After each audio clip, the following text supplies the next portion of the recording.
finding out exactly who knew what and what kind of exposure did the bad guy in this case have with these children.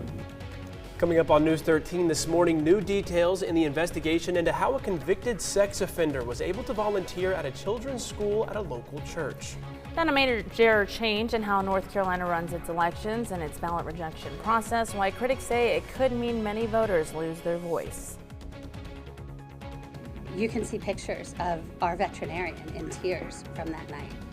It was horrible. Plus, red flags were ignored, the admission from local law enforcement as the investigation into a horrific animal cruelty case deepens. Now, your Storm Tracker 13 forecast first, sponsored by George Sink Injury Lawyers.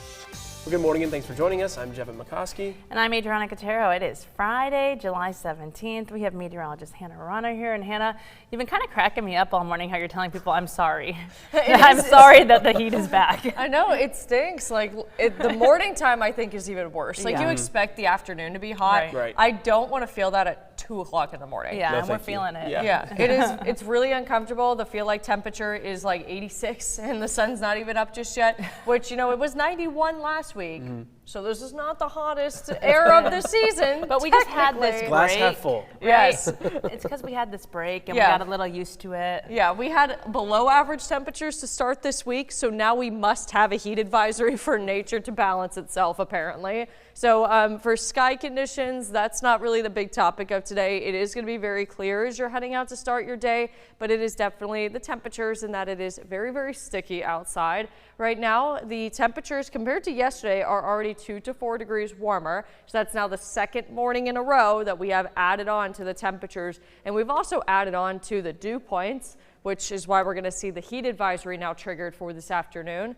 Right now, the temperatures are 73 to around 80 in Myrtle Beach. Our winds are out of the southeast and the winds are still pretty light. But as we look ahead to the next few hours, mostly sunny skies. There's really not that big threat of rain, though. We did have very quick showers and storms that fired up yesterday afternoon. So apart from seeing those, 10% of us will get that rain. Most of us stay dry. Myrtle Beach will see a high of 92 to 94, and inland temperatures will be 98 to 100. But then accounting for the humidity, the feel like temperatures will be 10 to 15 degrees hotter than that. Hannah, thank you. First this morning and happening today, a court hearing to determine if the murder case against Connie Graham can move forward. Graham is accused of killing her 18-year-old stepdaughter, Sarah Graham, more than a decade ago. Connie, the wife of Roland Police Chief Hubert Graham, was arrested in late June along with her 2 sons, Bobby McClellan and Luke Locklear. They are facing charges including conspiracy and accessory. They are also scheduled for today's hearing. Sarah Graham was last seen in February of 2015 as she left home for work.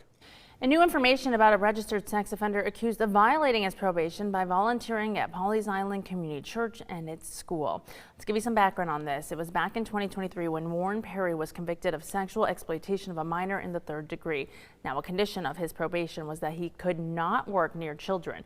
We now know that Perry did not tell his probation officer that the church also operated a school. Well, Wednesday night, church leaders admitted they knew about the 70-year-old's crimes. Now the Georgetown County Sheriff's Office is working to determine if anyone besides Perry could be held accountable. I can promise you that no one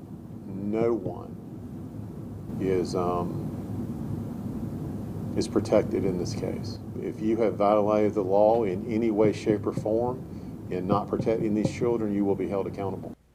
News 13 reached out to Perry on the phone and asked if he'd like to give his side of the story or sit down for an interview. He told us he was not interested at this time. While the investigation in Pawleys Island continues, child advocates say this is also a reminder for churches to review their own safety policies. Jessica Goodwin with the South Carolina Victims Assistance Program says her organization works with churches to build child safety plans. She says it's important for faith leaders to recognize warning signs, build partnerships with law enforcement and social service agencies, and create caring well teams to help prevent abuse before it happens. She says the first step is to have a thorough screening process for anyone working with children. We always suggest a written application. Background checks are non-negotiable in our society these days. Reference checks, interviews, 2-person or 3-person interviews with, a committee within your church, the social media review, and then we still recommend orientation and training. a 6-month process of absolutely making sure that somebody works with that person, particularly if they're around children. Goodwin says prevention starts with strong policies and a culture where people feel safe speaking up. News 13 on-time traffic, sponsored by Joy Law Firm. Just call Joy. The time is 6:05 and there's no reported accidents across Horry County. It is getting nice and bright outside though. That's a live look at 17 bypass near 38th Avenue, so just a little north of where Broadway at the beach is. The intersection is still pretty empty, so there's really not much of a slowdown yet. 501 around the college, that's at 7 minutes. That's probably going to get a little slower for the next 2 hours or so.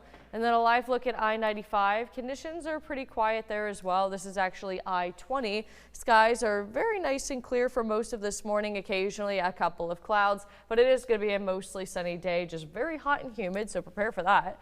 The drive time for downtown Florence is 9 minutes from TV Road to 76. Hannah, thank you very much. In a News 13 update now, Georgetown County Sheriff Carter Weaver speaking out about a stunning case of animal cruelty and the failures of his department leading up to that discovery. Now, we want to let you know that some of the images you are about to see may be disturbing for some.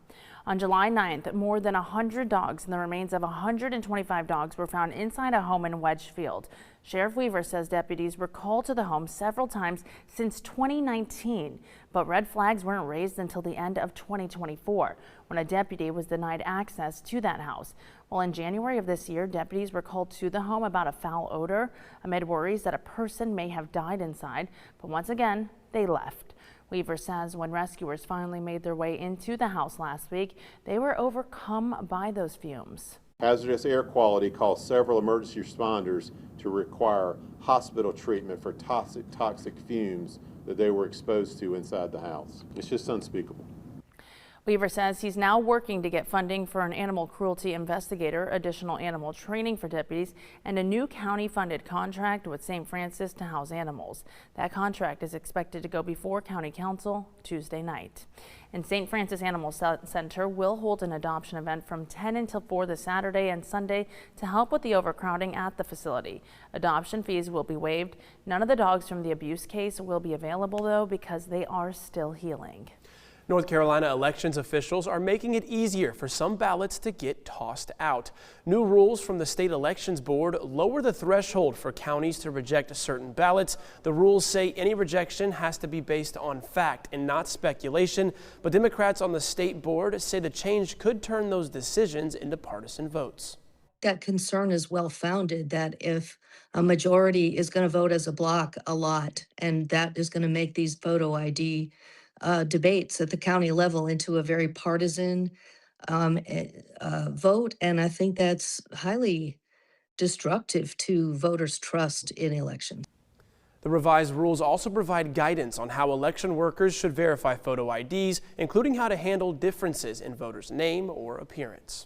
And Horry County Planning and Zoning hosting a public meeting last night for its new industrial corridor map. The proposed corridor would identify areas where land could potentially be rezoned for future industrial use. Well, officials say the goal is to create more separation between industrial and residential land.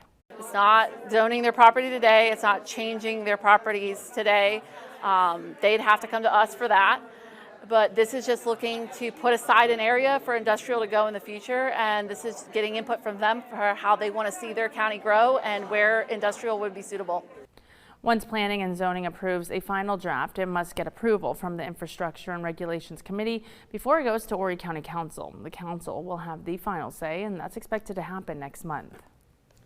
Well, as we head to break, let's head outside for a live look out over the Myrtle Beach Boardwalk. Don't go anywhere. Local coverage you can count on returns in just a few minutes.